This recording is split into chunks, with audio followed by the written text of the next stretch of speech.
Hey parents and students, I want to take a few minutes just to introduce myself. My name is Richmond Howard. I serve as the student minister at Christ Community Church here in Houston. Some of you watching this are part of C3, others may be maybe new to C3 or interested in getting involved with the youth ministry. So I just wanted to introduce myself, share a little about my own heart for youth and for students, and talk about the vision for the student ministry, and then a little bit about what this summer will look like as we move out of quarantine into real life again, normal life again. So I've been serving at C3 for the last 4 years. Actually, I just celebrated my 4-year anniversary a couple days ago. And the longer that I've served at C3, the longer I've been able to mentor and disciple and to teach these students, the more my heart has just been burdened for them. It's just such a unique group of students who desperately need the gospel, who desperately need the love of Christ. But also who, many of them know Jesus and just don't know what it means to live for him every single day. They have been made, into a disciple, but now they need to mature as a disciple. And so it's been a joy for me to get to step into that role, to see students come to faith, to see students mature in their faith. And then really over the last year, we've seen more students than ever starting to multiply their faith, to look out at others to make disciples. And it's been a really unique season for us, and I've loved getting to see what God has been doing this past year in the student ministry at C3. My own experience in youth ministry played a really formational role in my spiritual life.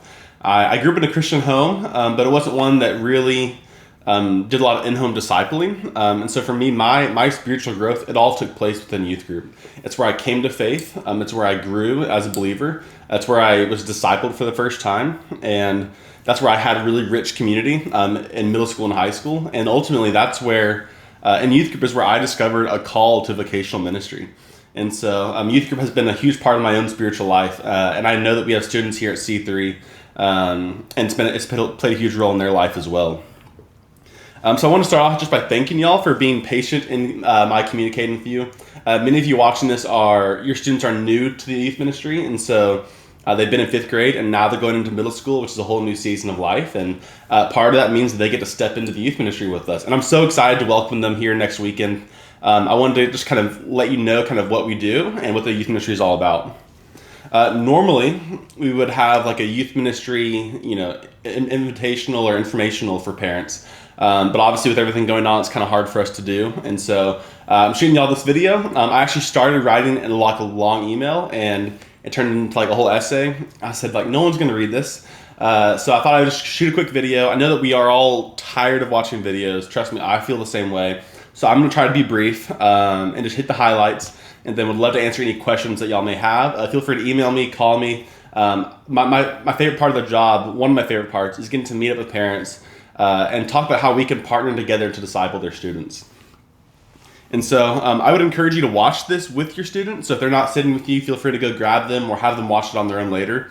I think it's really helpful for students just to know what we're actually trying to do as a youth ministry. It helps them to kind of know what to expect and to kind of understand why we do some of the things that we do. It's a big picture. Our ministry, our mission as a youth ministry is to partner with parents and equip the church body to make students into fully devoted followers of Jesus who are living on mission to make disciples. We want to see students really grow in their faith, but also share their faith with others. It's really 3 key parts of that mission is the partnering with parents aspect. So I primarily do that by communicating with parents, by talking to parents and meeting with parents. Our volunteers do a good amount of that as well. We believe that parents are the primary disciplers of students. We don't want to assume that role. We don't want to take away from that, but we want to come alongside as a supplement to the efforts that y'all are putting in every single day. And for students who don't have parents who disciple them, we do want to do what we can to sort of to disciple them and to pour into them. Another big aspect of this is equipping the church body. I am one person on the youth staff, and when I first got to C3, it was a little bit easier for me to know every single student. But as the youth ministry has grown over the years, that's become harder and harder. And so it's become more and more of a need for my role specifically to be calling on our church, to be recruiting, inviting, and training volunteers to do the work of ministry, as Ephesians 4:12 talks about, that we want to equip the saints for the work of ministry. And so for us, that means volunteers. We have about 18 to 20 weekly volunteers who serve with us in the youth ministry. And I'll get into a little bit about their role in a little bit. And then lastly, our mission is ultimately to work with those tutors, parents, and volunteers to make students into fully devoted followers of Jesus, who are themselves making disciples. And so we want them to know Jesus, to love Jesus, to live like him, to pursue holiness and righteousness, to fall in love with God and his word, to grow in prayer and their devotion to God, but not just for themselves, but so that they can replicate themselves and make disciples as well. So you see the Great Commission that says, go out and make disciples, teaching them the instruction of the Lord, and so they would go out and make disciples themselves. And so that's a big picture. That's kind of our mission as the youth ministry. So a lot of youth ministries that I've seen, that I've even worked at, that I grew up in, the biggest hope was that students would be poured into until they got to college, and then they would just survive as a Christian in college. And that was sort of the end goal, that if you could get a student to go off to college and still be a Christian 4 years later, it was like youth ministry did a good job. And that's good. Like that's a great thing to aim for. We want students to go to college and to still be Christians when they graduate. But that's definitely not our end aim. That for us, that's not the touchdown. For us, we see that discipleship in the Bible, the end result is that follower of Jesus is replicating themselves and making disciples as well. And so for us, our end goal is that by the time students have graduated from the youth ministry, that they would have shared their faith, that they would have learned how to evangelize, that they would be learning how to make disciples themselves.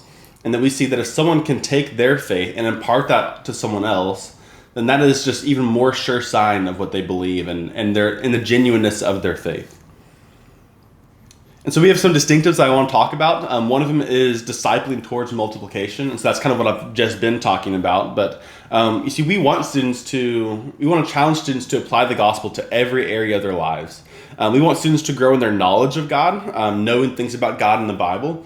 We want students to grow in their affection for God, their love, their zeal, their emotive kind of spirituality of their faith. And we want students to grow in their works, in their doing, in their obedience. We want to be people who apply the word to our lives, who live it out day to day, as James talks about. We want to be doers of the word. But we want those three things to be balanced as we grow in our knowledge of God, our love for God, our doing for God. We think that represents sort of a balanced disciple, that we're not all just knowledge, we're not all just zeal and emotion that can be empty, and we're not just doing legalists, but we want to be balanced in how we raise up these students to know the Lord, to serve him. But all of that, what we know, how we feel, what we do for God, we want all that to be geared towards seeing the lost saved, to be training students to use those things for the sake of the gospel. We want students to be balanced in their pursuit of holiness, but for the sake of the world, not living in their covenant cul-de-sac with just themselves and their fellow believers, but to see themselves as missionaries and ambassadors for Christ here on earth every single day with their friends, their neighbors, their teammates, their friends at school, anyone that they know, that they are living for God to make Christ known. The second distinctive is expositional preaching. If you have been at C3 for any time, you know that that's kind of our style, that we believe that God works through the preaching of his word, that we as the ones teaching do not need to add to it. We don't need to focus on our own eloquence, but instead make the word of God lifted up so that students would know him through his word. And so even in the youth ministry, that is still true. We primarily teach expositionally. So over the course of this past year, we've taught through the book of Hebrews, we've taught through Malachi, we've taught through the fruit of the Spirit. Earlier than that, we've taught through James and the Sermon on the Mount. And so our aim is to teach through books of the Bible verse by verse every single week. We do take some time to also do some topical sermons mixed in, but whenever we do a topical sermon, it's usually addressing an issue that we see within our students or in the culture that we're living in. And so, but when we do teach topically, we do tend to find a passage and work through it verse by verse all the way. So that's what so primarily expositional preaching. The second one is in equipping the saints model of youth ministry, which I talked about earlier. But our goal is to raise up and to challenge our church to make disciples. Whenever we dedicate a baby, infants these days, we ask the church, do you commit to partnering with these parents to raise them to know the Lord? And in the youth ministry, this is a really practical way that we do this by asking volunteers to help serve. And so that means that my role is not the primary discipler of all of our students. I know that some youth ministries, some churches, that's sort of the expectation of the youth pastor. And so as parents, I just want you to know that while I love your students and I will get to know them and I want to know them, I want to teach them and disciple them. We have 85 kids in the youth ministry, about 70 who come every single week, 75 a week. And so there's just no way for me to do that. But we have wonderful leaders who are incredibly dedicated and consistent, who have a heart for students like I do. And together we want to disciple every student that walks into our doors. Lastly, we do have sort of a simple approach to youth ministry. We don't have 19 programs a week. We don't have things on Sunday mornings. We don't have midweek. We come back on Sunday nights for youth group because we feel that during the week it's a distraction from our community groups, and it's just hard logistically where C3 is situated within the city of Houston. On Sunday mornings, we believe that students should be in church with their families, worshiping God alongside fellow adults, being part of the church, so that when they go to college, being in church for an hour isn't an unusual thing. I know for me that was hard coming out of youth ministry, which, it was youth ministry in the 2000s, and it just looked so different going to church whenever I graduated. I was a guy who had already felt called to ministry even as a high schooler, yet when I got to college, I just felt uncomfortable in church because I didn't know what to do. And so we want students to be part of the whole church, and youth ministry to not be their entire church existence. And so I want to talk a little bit about what a night at youth group looks like. A night at youth group, we meet for an hour and a half, 5 to 6:30 on Sunday nights. Kids will show up at around 5 o'clock. Some get there a little bit early. We have pizza provided every week, and just so students can eat, have fun, hang out. The first 15 minutes, kids are showing up. They're saying hi to friends. They're playing games, 9-square basketball, different kind of games inside the youth shed. And then we do some student-led worship from about 5:15 to 5:35. We usually do 3 to 4 songs. If we have students who want to be part of the worship team, we ask that they have been involved for at least a few months consistently before stepping into that kind of leadership role. And then after worship, we do about 30 minutes of teaching. That's primarily me, but we have some other volunteers who teach as well. And then we end the night with small groups. And so small groups are about 30 to 40 minutes, and that's really the main highlight of our time together. That's where our leaders and our students meet together in small groups to talk about the sermon, to do prayer requests, to encourage one another, to live out the one another's in Scripture. And so those are broken up by gender and age. And so we have a 6th grade girls small group, a 9th grade guys small group. And each small group, our goal is to have 2 leaders per group. And so that's what the typical night at youth group looks like. I'll talk a little bit about kind of how we screen volunteers. And those parents, this is probably important to you. We go through a pretty rigorous process in recruiting and screening our volunteer team because it is such a big time investment on their part, and they play a really instrumental role in the lives of our students. And so we don't want just anyone in the Church of the Pulse to be discipling students every single week. And so I usually meet with someone early on if they are interested in serving, or if I think they'd be a good fit. I will reach out to them. We'll get lunch. I'll ask them their testimony, their life story, their spiritual background, what their experience was like in youth ministry if they grew up in one. Talk about spiritual gifts and why they want to serve. And then they will come to youth group one night, and if they like it, then they will come back for another 3 weeks. And so we sort of have like a 1-month probational trial period. And that's a chance for me to see these new leaders in action, and for our potential leaders to kind of get a good feel for what youth group would look like. They get to know students, they get to hop into a few different small groups, and then if they want to continue serving, then they settle in the group that they'll be leading. During that kind of 3-week time, we will do background checks, we'll do like a sexual awareness training, and then some other kind of reference checks if needed. One important note, actually this year I will be leading our 6th grade guys small group. So if your student has been in 5th grade, is now in 6th grade, if they're a guy, I get the honor of leading their small group. I lead the 6th grade guys small group every single year. And so my goal is to get to know those guys intimately, to invite another volunteer to join me. I get to train up that leader for a full year. And then whenever we finish 6th grade, they go off to 7th grade. The leader that I've developed will go on with them, and then I will go back with the newest group of kids. I've been doing this for a few years now, and it's really allowed me to know almost every student in the ministry really well, and to sort of have a steady role in developing our guy leaders. Unfortunately, we don't have anyone who can do that on the girls' side yet, but we are working on that. And so our girls leaders right now, we actually don't have a girl leader for 6th grade yet. Normally I would be recruiting that person in March and April and May, and obviously with COVID, I haven't been able to do that. And so that's probably my top priority as we get into the month of June. But we have a number of girl leaders who can step in and help kind of cover that group until we have someone who can be their long-term leader. The leaders that we do have, they do go up with their students every single year. And so like my wife has the 10th grade girls now, and she has been with them since they were in 6th grade. And so she gets to kind of walk with them through those teenage years. I would say that like our student ministry leaders really are the heart of what we do as a ministry. We definitely we want to honor the Lord in teaching. We want to be good at worship. We want to worship the Lord and worship in teaching. But I'd say the heartbeat of what we do is our volunteers and how they invest and disciple students. I'm obviously biased, but I think we have the best volunteer team in the church. I think they are amazing in how they serve. They're committed and consistent, and they devote so much time into these students. They're there every single Sunday night for 2 hours. We do a leader training once a month. They're there on retreats once a semester, and many of them come on our summer mission trips, which are a whole week long in the summer. So they're incredibly committed. And as parents, I want to encourage you that you should get to know your small group leaders. That the ones who are investing in your child, you should take them to lunch, have them over for dinner, and get to know them. I think it would really benefit you as their parents, just to get to know the ones who are pouring into your students.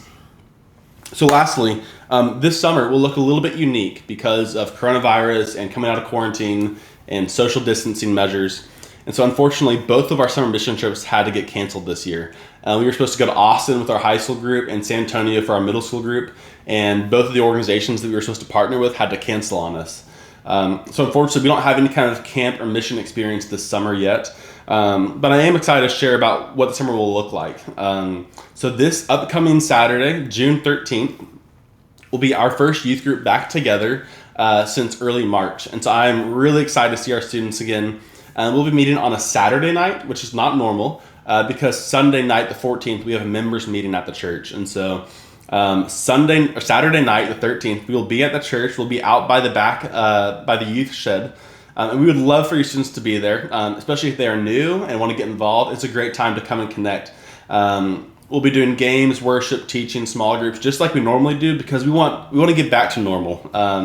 And so we are really excited to have our students come back. We will be doing, youth group will look a little different that night. We won't have food provided. We will have some more social distancing measures in place for worship and teaching time. So we'll most likely be sitting outside of the shed. And we can have kids on lawn chairs, kind of sitting around. Some of the games we won't be able to do because they involve a lot of physical contact.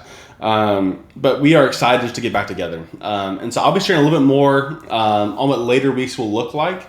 But we are trying to kind of keep it week to week and how we communicate, because we don't want to say one thing and then change it on you. And but June 13th is when your new 6th grade students can come, and we would love to see them. It would be a great night for them to get plugged into the youth ministry, to get to know older students, to get to know me and our volunteers. We're really looking forward to having them. And so if you have any questions about the youth ministry at C3, I would love to answer those. I would love to get on the phone and talk with you, or grab coffee, or meet me at the church before or after service. My heartbeat as the leader of the ministry is to get to know every single parent, every single student, every single volunteer. And so I would love to get to know you if you have any questions. And feel free to email me, feel free to reach out and give me a call. That's all I've got. And so we are looking forward to seeing your students on June 13th. And I'm just so grateful that I get to have any role in leading your students to Christ, to know the Lord, to grow in the Lord. I'm honored and grateful that I get to do this. And so I hope to talk to you soon.